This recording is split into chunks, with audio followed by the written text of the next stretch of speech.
Sunday morning, Cinco de Mayo, and already they have their energy, but I need mine. So I get my energy in the morning. Really? Get it. All that violence is not necessary. All right. And then gotta cook me some eggs this morning. And I got that pork chop I cooked last night. If you can hear me. That was some pork chop and egg for breakfast. Yeah, it's Sunday. It's Cinco de Mayo. It's raining. But I'm gonna grill and just hang out at the house today. Might go get a margarita somewhere. I don't know. Anyway, hang out with me a little while. Cinco de Mayo. Decided to put a little soul food. I got this at Dollar General. A little soul food seasoning on my eggs. See, I don't know. We'll see what they taste like. That little pepper. Just reheated the pork chop that I made last night. I took a bite out of it. That'll be good with my breakfast. Num num num num num num num. I bet that's gonna be good. Good way to start off Cinco de Mayo. Wait a minute. Now it's Cinco de Mayo. All right, about to get my grill on. I think I got some baby back ribs here in this. If you're wondering where Steve is, he took the day off. Where's Steve? He took the day off. Okay, I'm his brother, Woody. Yeah, that's my name. What was I saying? Oh, I got some baby back ribs in here that are seasoned up, and I'm gonna put them in the oven and bake them at 350 for an hour and a half. And then I'm going to throw them on the grill just to give them a little smoke and char at the last minute. That's the way I do my ribs. Otherwise, I have to fire up my big-ass pit and burn a half a tree down and, global warming and all that. So, got 3 kinds of sausage. This was on sale for $1.77 a link, so I bought it. It may not be worth shit, but we'll try it. And then Steve's imaginary husband likes this brand, so I got some of those, or he got some of those. I got some green tomatoes here. I don't know. I might make some fried green tomatoes. We'll see. Got some chicken thighs marinating in a marinade that I made up. And if they come out good, I'll share that marinade. Got a couple ribeyes here that are frozen. We just had a guy introduce us to, I just cooked it. Well, Steve did. He cooked a frozen pork chop on the last video on the inside grill. But this guy said that you can cook ribeyes from frozen, and they're awesome. And he did one for us, and it was. So I'm going to try it. I might cook one in the house on the electric grill. The other one I might cook out on the pit. But it's not a pretty day. I'll show you. Yeah, this is the weather we're dealing with today. It's pretty nasty. And here's the boat that hasn't been in the water in months because the weather in Texas is always jacked up. But anyway, that property across from here, they cleared this old ugly mobile home out, and we thought, oh, awesome. We don't want to look at that no more. Didn't realize what was behind it is even worse. So hopefully somebody will buy that land and build a nice house, 5-star house, as Steve would say, and block the view. All right. So the grilling situation is very ghetto here. This is how me and Steve cook, allegedly. And our grill stand is an old desk, so that is not 5-star. But hey, we had to have something to put the grills on. Here's the bench we never sit on. Anyway, it's just not a good. It's not pretty out here today. But anyway, let's get cooking something. The oven is 350, so into the oven they go. By the way, today's video is inspired by a guy that I found on the internet. He's also a cook. His channel is Smoking with Scruggs. Scruggs, S-K-R-U-G-G-S. And smoking without the G, I believe. But I'll put the link to his channel on this video. But I was watching his video and I just kind of got inspired. He was grilling outside and everything. And I was like, you know what? I want to just do a video like that where you're just kind of hanging out with me at the house. His videos are very, I love it. He shows his mistakes. He, you know, shows you what he substitutes if you don't have the right ingredient. He just kind of talks to you, sitting out on his porch. Just like if you was just sitting there next to him, having a beer and enjoying the day. So, you know, this video's inspired by him. And y'all, please like and subscribe to his channel. Help him out. He needs some subscribers. He's really great to watch. He's got a lot of great recipes and stuff. But anyway, all right, we're gonna get back to cooking. Put the ribs in the oven. I got my coals ready on my pit. I just need to put some lighter fluid on them and fire them up. You know you can light a pit with vegetable oil if you don't have lighter fluid. That's something I learned from Steve's imaginary husband. That's from the Philippines. He uses vegetable oil to light his coals. You don't get that charcoal taste either. But anyway, that's just a tip that I'm giving you. All right, I got you back. Let's get started on this. Legit, call the fire department, man. Got our fires going. We'll heat up our grills. I usually heat my coals up once I light them. I don't throw any meat on there for at least 30 minutes, but I usually wait 45 minutes before I start cooking. Wow, check that out. My drink is smoking. That's weird. It's really humid out here, kind of warm. Maybe that's why it's doing that. I don't know. But it's so dark out here, I had to turn the patio lights on. That's how thick the cloud cover is. Got our fire still burning. Yeah, that's kind of cool.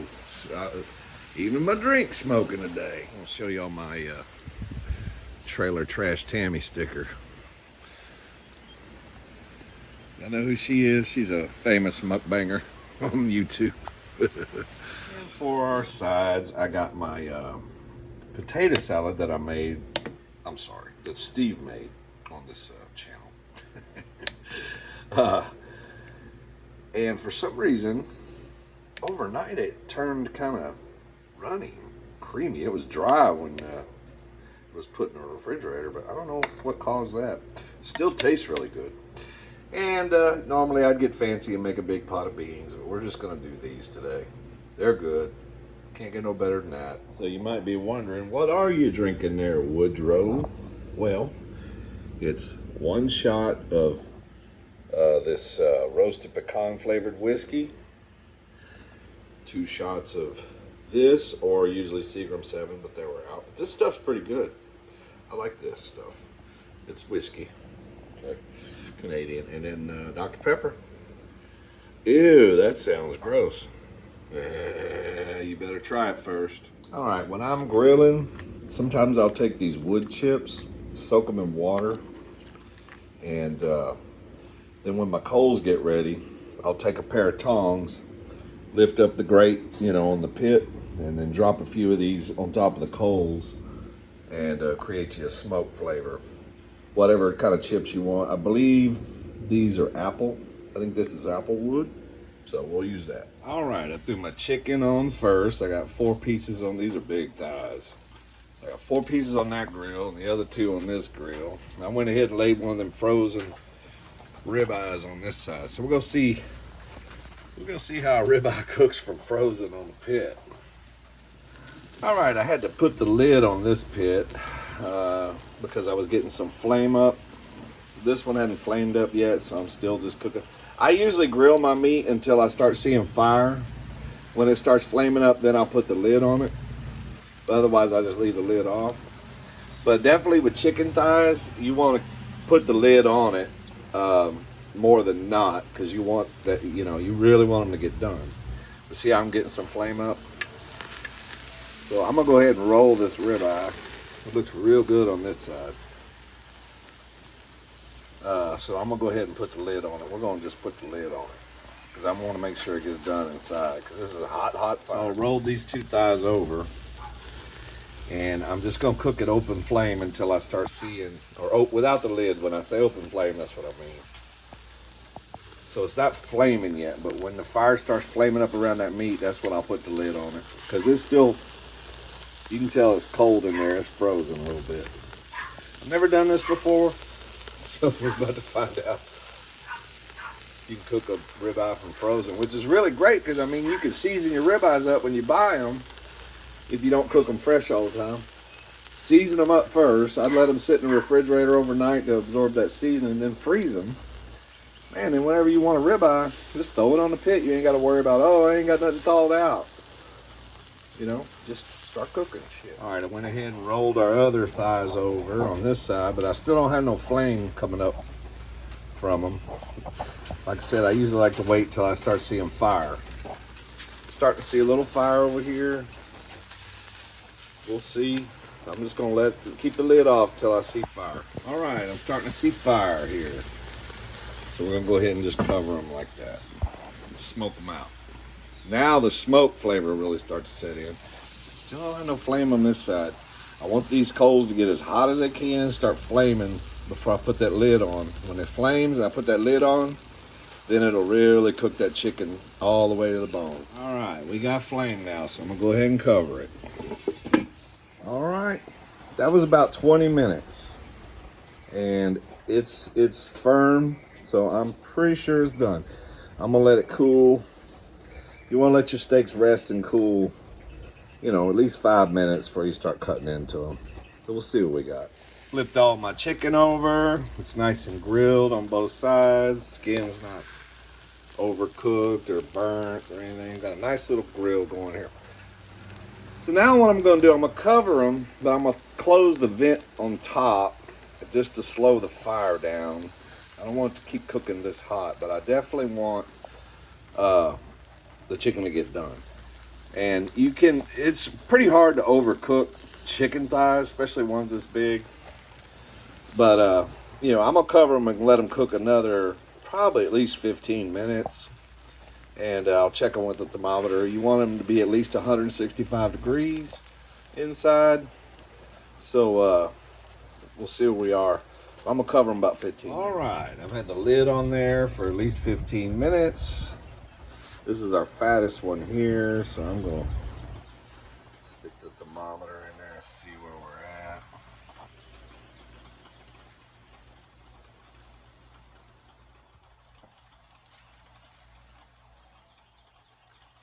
We're probably about 160.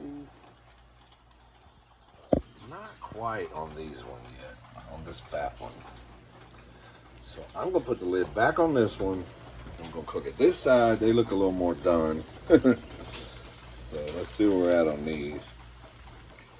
Oh yeah, we're way above. We're at 180 almost. So these two are definitely done. I'm gonna pull them. There's a small one over here. Where were we at on that? Yeah, it's dropping a little bit, see. So this side, I'm gonna put the lid back on and cook them just a little longer. All right, our ribs have been in the oven at 350 degrees for an hour and a half, wrapped in foil and seasoned nicely. So I just pulled them out. I'm gonna let them just sit here and cool, and then we're gonna have to char them a little bit. You can do it in the oven, just open the foil and hit them with the broiler. Turn the broiler on and char them. But since I got both pits going, I'm gonna go ahead and do it on the pit to get that nice smoke pit flavor to them. But anyway, let's go outside and check on our remaining chicken. All right, I'll let the chicken sit on there another 15 minutes. I'm gonna poke this thermometer in, try to get it close to the bone. Yeah, we're good now. We're at least 175, that's done. And the smaller ones will be even hotter than that, so we're good. We're good. Safety first. All right, let's pull it. And then I'm gonna go ahead and remove the grills. Oh shit, that's hot. The lids. I'm gonna pull the chicken and leave the lids off of this because I want my coals to reheat and get as hot as possible so I can char them oven baked ribs. Okay. All right. I opened the ribs up out of the foil because I want them to cool. The bones are already, you could tell, separated from the meat. So it's going to be pulled apart. It's going to be fall off the bone ribs. That's what we want. So to char this, I should have cut it in half before I put it in the oven, but that ain't going to fit on one of my grills. So I'm going to have to cut it in half, but I'm going to let it cool. Let's just let it cool completely down. And then we'll cut it in half, and then we'll char it on our grill, and then we'll baste it in some nice barbecue sauce, and then it'll be ready. All right, I got my ribs on one of the grills. I decided to just put it on one of the grills because the other one I forgot. I got some sausage I need to cook, so I'm gonna throw the sausage on that side. Same thing. I'm just gonna grill this. We might see flame, we may not. But same thing. If we get some flame, great. I'm just trying to put a little smoke and char on them. Flame would be great because then I can smother it out. Oh, we're getting some smoke. Okay, there we go. There we go. There's the flavor. You know what I'm talking about? I'm getting some flame now. That's what I want. Getting some flame on them. So I'm just going to let them char up on them flames. Might want to move them around, get each piece on top of that flame. Get you a nice little bark crust. And then you can cover it and smoke it out, and then it'll get that smoke flavor in there a little bit. That's what I'm looking for right there. See, we got some flame up. Getting some char on them. Oop, don't drop them. Look at that, beautiful. Beautiful. All right. Just gonna let them char just a little bit on the bottom. Not very long, just a few seconds. All right, let's cover them up. Smoke them out. Leave them on there just a minute or two, and there should be ready to put some barbecue sauce. That's what we're looking for right there. Hell yeah. Let's brush them up with some barbecue sauce. All right, the barbecue sauce I usually make up, I do equal parts. Half Stubbs and half usually Sweet Baby Ray's. But I got this one. I don't have no Sweet Baby Ray's, but this is, you know, I don't know. This probably tastes good too. But I'm going to make some half and half so we get the little sweet, rich and sassy, and then the more vinegary, spicy taste from the Stubbs. Half and half makes a perfect barbecue sauce. Oh yeah, mix the two together. It tastes just like actually Sweet Baby Ray's. So what I'm gonna do is just brush it on both sides of these ribs. Coat it nicely, even the bones. Want to coat them up on each side with that barbecue sauce.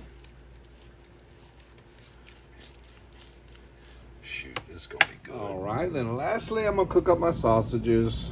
They're already done, so we basically just want to get them hot. Maybe put a little char on them if you like it. I also had some Eckrich sauces. This is just Eckrich sausage. This is the Earl Campbell. This is the regular pork, and this is the jalapeno. I left the jalapeno intact so that I would know which one was which when I got done, because some people don't like jalapeno. All right, so we're just going to char these up, and then we're done with the barbecuing part. All right, let's cook this other ribeye on the frozen grill. Cooking it over a medium heat, and I'm going to cover it for about 20 minutes. I'm going to do it like I did that pork chop. All right, I just flipped it over. I decided to uncover it because it got thawed out. It's cooking nicely. That was about 10 minutes, I guess, on one side. About 12 minutes, actually. But I opened the lid and just flipped it over. I think it'll cook better. I don't want to overcook it. Okay, our ribeye cooked much faster than the pork chop did. You know, you got to be careful with these. I don't want to dry it out. So I went ahead and pulled it. All right. So after sharing with the neighbors and some friends of ours that were having a barbecue, I didn't want to go over there. I just sent a big plate. But I sent probably double what I got here. But I just kept me some ribs and chicken, a couple pieces of sausage, one of the electric grill ribeyes, and a little bit of the ribeye cooked on the pit, and everything tastes awesome. It's so great. Thank y'all for hanging out with me today. Happy Cinco de Mayo. Steve said he wants to eat this on his cooking channel.